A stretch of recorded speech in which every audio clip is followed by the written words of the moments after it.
மனிதானே மகத்தானவன், மனிதானே மகத்தானவன், மனிதானே மகத்தானவன். நண்பர்கள் அனைவருக்கும் வணக்கம். பதிவுக்கு போகிறதுக்கு முன்னாடி இதுவரைக்கும் நம்ம சேனல் சப்ஸ்கிரைப் பண்ணலைன்னா சப்ஸ்கிரைப் பண்ணி சப்போர்ட் பண்ணுங்க.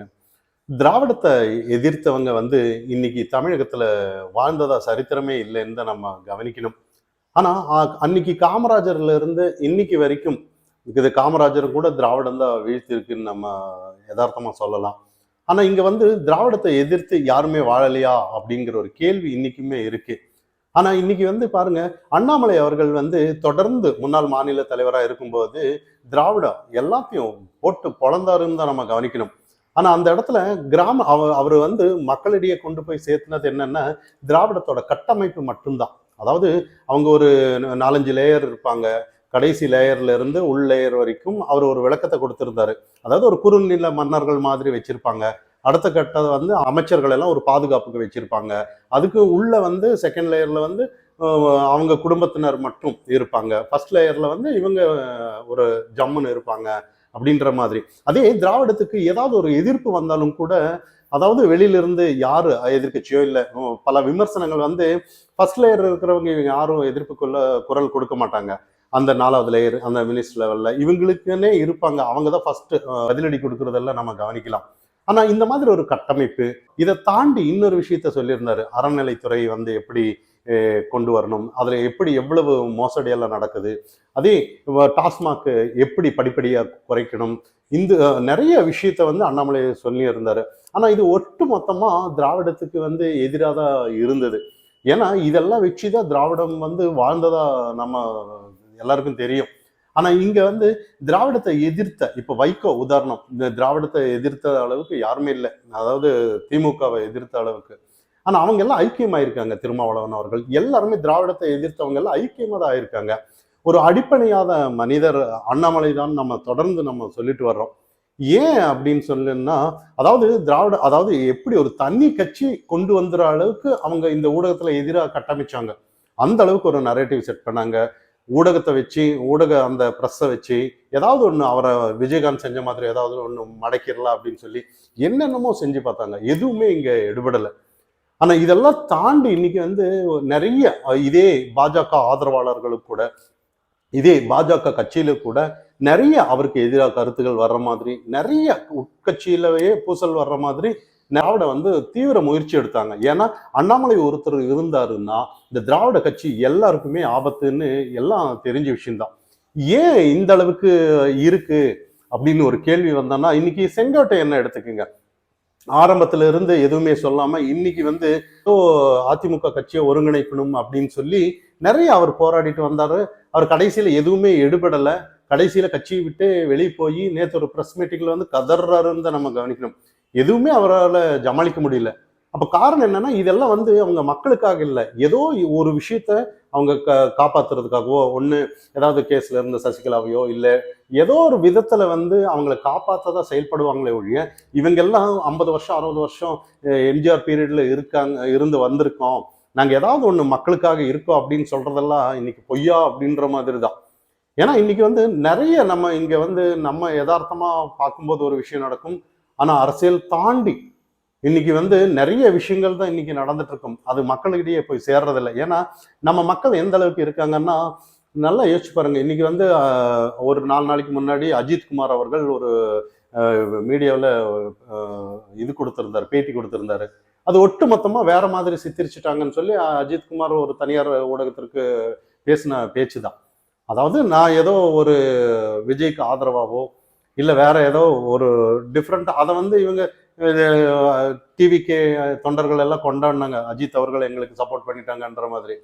ஆனா இங்க இதுக்கு முன்னாடி நம்ம ஒரு விஷயம், ஒரு கருணாநிதி பீரியட்ல ஏதோ ஒண்ணு அஜித்குமார் அழைக்கும் போது எல்லா சினிமா நடிகர்கள் மிரட்டி அழைக்கலாம்னு நினைக்காதீங்கன்ற மாதிரி ஒரு குரல் கொடுக்கும்போது நிறைய அதுக்கு ஆதரவு கொடுத்தவங்க நிறைய பேர் இன்னும் திராவிடத்துல அவரை எதிராகவே சித்தரிச்சு செய்யறதெல்லாம் நம்ம கவனிக்கலாம். ஆனா இன்னைக்கு ஏதோ ஒரு டிவிகே அஜித் எல்லாம் சேர்ந்துட்டாங்க, மக்களிடையே அவங்க ரசிகர் எல்லாம் ஒரு ஆதரவா இருக்காங்க, திராவிடம் அவங்க போட்டு பழக்கிறதெல்லாம் நம்ம கவனிக்கலாம். ஆனா இங்க மனநிலை எப்படின்னா, இங்க மக்கள் பிரச்சனை யாரும் கவனிக்க மாட்டாங்க, எதுவுமே கவனிக்க மாட்டாங்க. ஏதோ ஒரு சினிமாக்காரர் ஏதோ ஒரு கருத்து சொல்றாரு, இதை வச்சுதான் இங்க அரசியல் நடக்குமா அப்படின்னு பார்த்தோம்னா, இத்தனையும் யாரு செஞ்சிருக்காங்கன்னா திராவிட தான் அந்த மாதிரி அமைச்சிருக்காங்க. எந்த ஒரு திராவிட கட்சியில பாருங்க, ஏதாவது ஒரு பெரிய பெரிய விஷயம் நடந்தான்னா சினிமா ஆக்டர்ஸ் வச்சுதான் அவங்க கூப்பிட்டு பேசுவாங்க. ஏதோ ஒரு சாதனை பண்ணதா. ரியலா ஹீரோ எல்லாம் யாருமே அங்க உட்கார மாட்டாங்க. ஒரு போலி ஹீரோக்களை தான் அங்க வச்சு அதுக்காக கூட அவங்க நிறைய அவங்களுக்கு ஒரு பிரச்சனை வந்தாலும் கூட போலி போராளிகள் எல்லாம் பேச வைக்கிறதெல்லாம் நம்ம கவனிக்கலாம். ஆனா இதெல்லாம் இத்தனையும் பண்ணது யாருன்னு பார்த்தோம்னா திராவிடம் தான். இந்த கட்டமைப்பு அத்தனையும் திராவிடம் தான். இது மக்கள் மனதுல வந்து அப்படியே பணிஞ்சிருக்கு. ஆனா இன்னைக்கு டோட்டலா மாறி இருக்குன்னு தான் நம்ம கவனிக்கணும். இன்னைக்கு வந்து பாஜகவில் வந்து அண்ணாமலை அவர்கள் வந்து பாஜகன்னு தாண்டி ஏதோ ஒரு தேசம் தெய்வீகம் அப்படின்னு சொல்லி தமிழகம் வந்து ஒரு தொலைநோக்கு பார்வையோட தொழில் துறையில எப்படி வரணும், மக்கள் எப்படி சிந்திக்கணும், ஒவ்வொரு இளைஞர்கள் வரணும் அரசியலுக்கு அப்படின்னு தொடர்ந்து அவர் பேசுறதை கவனிக்கலாம். அவருக்கு ஆதரவா நிறைய தொண்டர்கள் வரலாம்.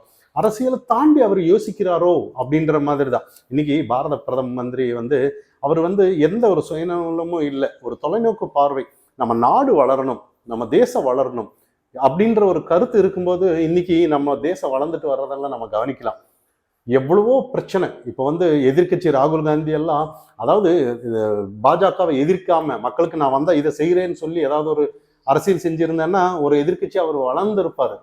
இன்னைக்கு கூட ஏதோ ஒன்று போலி வாக்கள் அப்படின்னு சொல்லி ஏதோ ஒன்று நாடகம் தான் நடத்திட்டு இருக்காங்களே ஒழிய, இதுதான் இந்த தமிழகமானாலும் சரி இந்தியா ஆனாலும் சரி ஏதோ ஒரு எதிர்ப்பானாலும் ஒரு நியாயமா இருக்கணும்னு தான் நம்ம கவனிக்கணும்.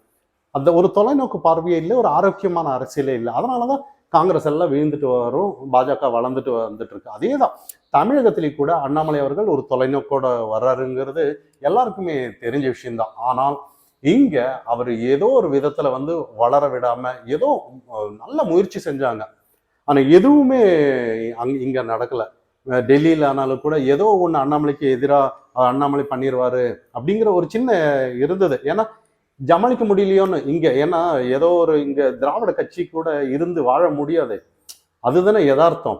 ஆனாலும் ஏதோ ஒரு விதத்துல அண்ணாமலையை டேமேஜ் பண்ணி அண்ணாமலை வந்து இங்க திராவிட ஆதரவாளர்கள் எல்லாமே பாஜகவில் இருக்கிற திராவிட ஆதரவாளர்கள் எல்லாருமே சேர்ந்து அண்ணாமலை ஒதுக்குனான்னா, மேலிடமும் கைவிட்டுட்டான்னா அண்ணாமலை வந்து ஏதோ ஒரு தனித்து நின்றுவாரு, தனி கட்சி ஏதோ ஒரு அந்த மாதிரி போயிடும் அப்படின்னு நினைச்சாங்க. ஆனா மேலிடமும் அதுல நல்ல அவங்களுக்கு தெரியாத அரசியல் இல்லைன்னு நம்ம இந்த இடத்துல புரிஞ்சுக்கணும். இன்னொரு விஷயம் என்னன்னா, அண்ணாமலை வந்து எந்த விதத்திலையும் பாதிக்கப்படாம, திராவிடத்தால் பாதிக்கப்படாம இன்னைக்கு மக்களிடையே பயணித்து கொண்டிருக்கிறார் அப்படின்னு தான் நம்மளால தெளிவா சொல்ல முடியுது. ஏன் அப்படின்னு கேட்டீங்கன்னா, இன்னைக்கு அந்த அளவுக்கு ஒரு பாஜகவுக்கு ஆதரவானாலும் சரி, இல்ல அண்ணாமலைக்கு ஆதரவானாலும் சரி, நிறைய தொண்டர்கள் வந்து குரல் கொடுத்துட்டு இருக்காங்க. அதே குரல் வந்து பாஜகவில் இருக்கிறவங்களுக்கு கூட அண்ணாமலை கிட்ட கொடுத்துட்டான்னா இந்த தமிழகம் வளரும். அப்படி இல்லைன்னு சொன்னா வேற மாதிரி இதே திராவிட அனுதாபி ஆயிட்டாருன்னா அண்ணாமலை வளர மாட்டாரு. ஆனா அது யாருக்கு நஷ்டம்னு பார்த்தான்னா தமிழகத்திற்கு தான் நஷ்டம், மக்களுக்கு தான் நஷ்டம்னு நம்ம கவனிக்கணும். இந்த மக்களுக்கு ஏதாவது ஒரு நல்லது நடக்க கெடுத்தன்னா அதை விட துரோகம் எங்கேயும் இல்லை. அதனாலதான் இன்னைக்கு வந்து செங்கோட்டையன் அவர்கள் ஏதோ மக்கள் பத்தி சிந்திக்கிற மாதிரி பேசுறதானாலும் எதானாலும், அதாவது இதுக்கு முன்னாடி ஏதாவது குரல் கொடுத்திருந்தாலும் பரவாயில்ல, இதெல்லாம் வந்து திராவிடம், அதாவது திமுகவுக்கு ஆதரவா தான் இவங்க எல்லாம் செயல்பட்டு இருக்காங்க.